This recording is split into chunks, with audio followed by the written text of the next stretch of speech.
बिस्मिल्लाहिर्रहमानिर्रहीम अस्सलामु अलैकुम वरहमतुल्लाहि वबरकातुहू। हल्क बगलोल नाकाम हो रहा है। उसने जो सेक्टर कमांडरों की ड्यूटी लगाई हुई है पंजाब की इलेक्शन मैनेज करने के लिए, लोगों को डराने के लिए, वो बुरी तरह से बेनकाब हो रहे हैं। अब उसने खुद मैदान में उतरने का फैसला किया है।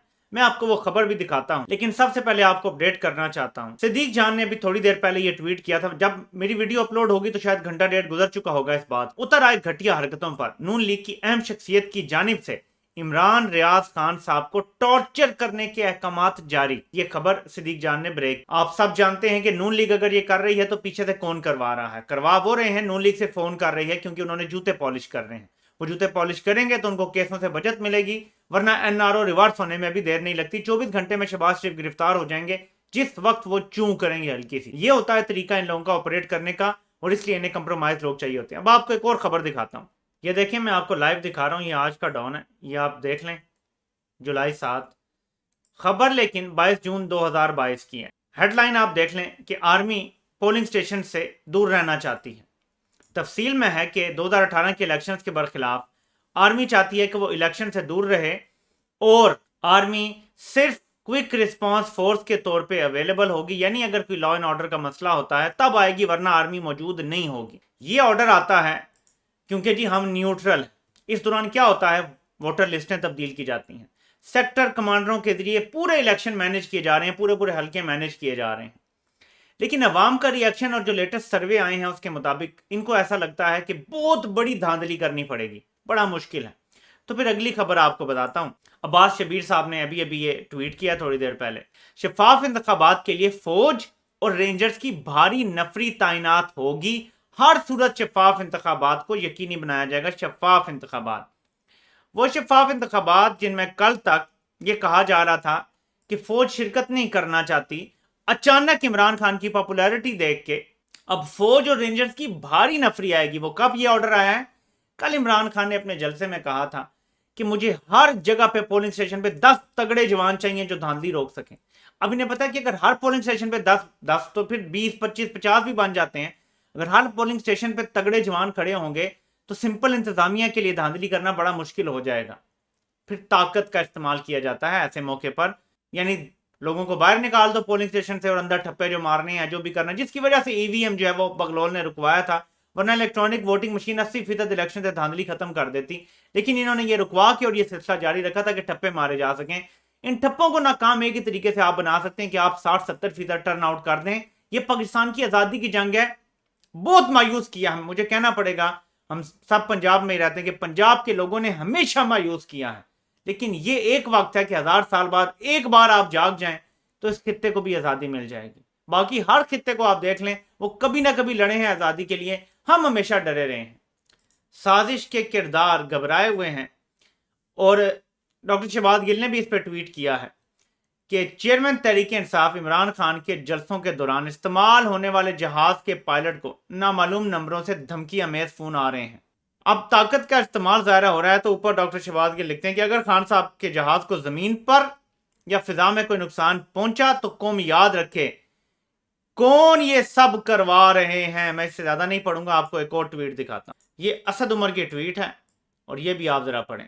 Pilot flying Imran Khan for the जलसा getting phone calls and being given threats, how low will they sink. कितना गिरेंगे, कितने घटिया होंगे, ये सवाल किया जा रहा है। अब मैं आपको एक और चीज बताता हूं, और ये मेरा तहरीक इंसाफ वालों को भी पैगाम है। जो पायलट आपने रखा हुआ है यकीनन आपके एतमाद का बंदा होना चाहिए। दो सूरतें हैं जिस तरह ये ऑपरेट करते हैं, ये 50 जो हैं, ये समझ लें जरा। इनकी अक्ल दिमाग इतना नहीं है, ये बेसिक काम करते हैं जो नॉर्मल मूवीज में भी लोग देख चुके हैं और लोगों को पता है। ये इसको डराएंगे और याद रखें कि इनके पास पूरी खेप होती है। इनके पास खुदकुश के लोग भी होते हैं जो मिशन के लिए या ब्लैकमेल होकर जान देने पर मजबूर होते हैं, या इन्हें बताया जाता है कि ये मुल्क के वसी तर मफाद में है, तो मुल्क की खातिर ये कुर्बानी दे रहे हो, तो लोग इनके लिए तैयार होते हैं हमेशा। अब ऑपरेट ये लोग कैसे करते हैं ये समझ लें सर। इनको डराया जाए अगर बिलफर्ज, वजह क्या डराने की आपको बता रहा हूं। इनको डराया जाए, ये रिक्यूज कर लें, मैं नहीं जहाज उड़ा सकता आपका। ज़ाहिर इमरान खान ने जलसे करने हैं तो वो किसी और को हायर करेंगे। ऐसे में ये क्या करते हैं कि ये एक अपना बंदा ट्रोजन हॉर्स की तरह बीच में घुसाते हैं, जो आके कहता है जी खान साहब मैं बड़ा फैन हूं आपका, कोई धमकी मुझे नहीं रोक सकती, डिटर कर सकती, मैं करूंगा। वो पायलट भी होगा, वो शानदार तरीके से हर आपके जो है वो नजरिए के साथ भी खड़ा हो जाएगा। लेकिन वो मुमकिन तौर पे इनका वही खुदकुश हो सकता है जो किसी बड़े हादसे का बायस बन सकता है, जिसको अपनी जान देने में इधर फॉर अ ग्रेटर कॉज जो उसके दिमाग में इंडोक्ट्रिन कर दिया गया है, या उसको किसी तरह से ये लोग क्या करते हैं, फैमिलीज के जरिए ब्लैकमेल करते हैं। किसी को ब्लैकमेल भी किया जा सकता है। तो ये समझ लें, ये सीरियस मैं आपको बात बता रहा हूं, ये कोई यूट्यूब व्यूज शूज कोई सनसनी नहीं है। ये इसी तरह करते हैं, आपने किसी पे ट्रस्ट नहीं करना। मैं इमरान खान साहब आपको मुखातिब करके कह रहा हूं, किसी को आपने ट्रस्ट नहीं करना। ये वो लोग हैं, उस कबाल के लोग हैं, इन्होंने अपने आर्मी चीफ को नहीं बख्शा जो ज़िया-उल हक के साथ इन्होंने किया। आप उससे इख्तलाफ भी कर सकते हैं, उससे अग्री भी कर सकते हैं। ये वो लोग हैं जिन्होंने जब किसी को हटाना होता है ये अपने आर्मी चीफ को नहीं बख्शते। ये वो लोग हैं जिन्होंने आज परवेज मुशर्रफ को वापस लाने की बातें हो रही हैं किसी डील की वजह से। ये वो लोग हैं जिन्होंने परवेज मुशर्रफ के खिलाफ साजिश करके वो गुलाम मूवमेंट चलवा के इफ्तिखार चौधरी को बैक करके उसको रिमूव किया था। इनकी जब मर्जी होती है ये अपने सीनियर्स को भी नहीं बख्शते। आप तो फिर एक सियासतदान हैं और इनसे ज्यादा कद काट के हैं, इनसे ज्यादा पॉपुलर हैं। आपका बयानिया सर चढ़ के बोल रहा है, वो तो दोनों अनपॉपुलर हो चुके थे। ज़िया अपने एंड पे अनपॉपुलर तरीन था, मुशर्रफ अपने एंड पे अनपॉपुलर तरीन था, हटाना आसान था। आपको तो कुछ भी ये कर सकते हैं। तो ये बहुत सीरियस थ्रेट है, इसको जहन में रखें। अब आपको एक चीज दिखाना चाहता हूं, मैं अगली वीडियो में ज्यादा खुल के बात करूंगा, लेकिन तासुर ये मिल रहा है कि इदारे में बगावत हो गई है। आर्मी चीफ बयान जारी करवाते हैं कि मैंने कह दिया है कि कोई भी सियासत में दखल अंदाजी नहीं करेगा, सब पीछे हो जाए, न्यूट्रल हैं हम। डीजीआईएसआई दूसरी बार ये बयान जारी करवाते हैं कि हम न्यूट्रल हैं, सब पीछे हो जाए, कोई सियासत में दखल अंदाजी नहीं करेगा।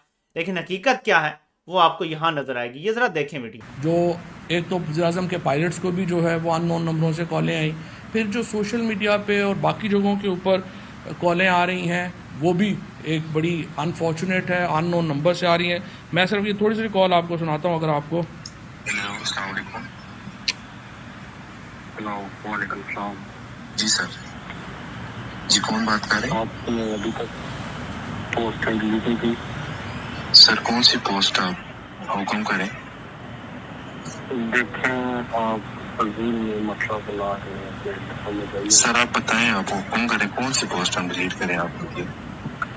सर आपको कल शाम तक उठा लिया जाएगा। चलिए मैं पोस्ट अभी डिलीट कर देता हूँ, 5 बजे तक उठा लिया जाएगा। पूरी उम्मीद है कि इसका दो ही बड़ी एजेंसीज हैं और जिस तरह से आर्मी चीफ ने और डीजीआई दोनों ने अहकाम दिए थे कि एजेंसीज और लोग जो हैं वो मुकम्मल अलहदा रहेंगे इन मामलात से।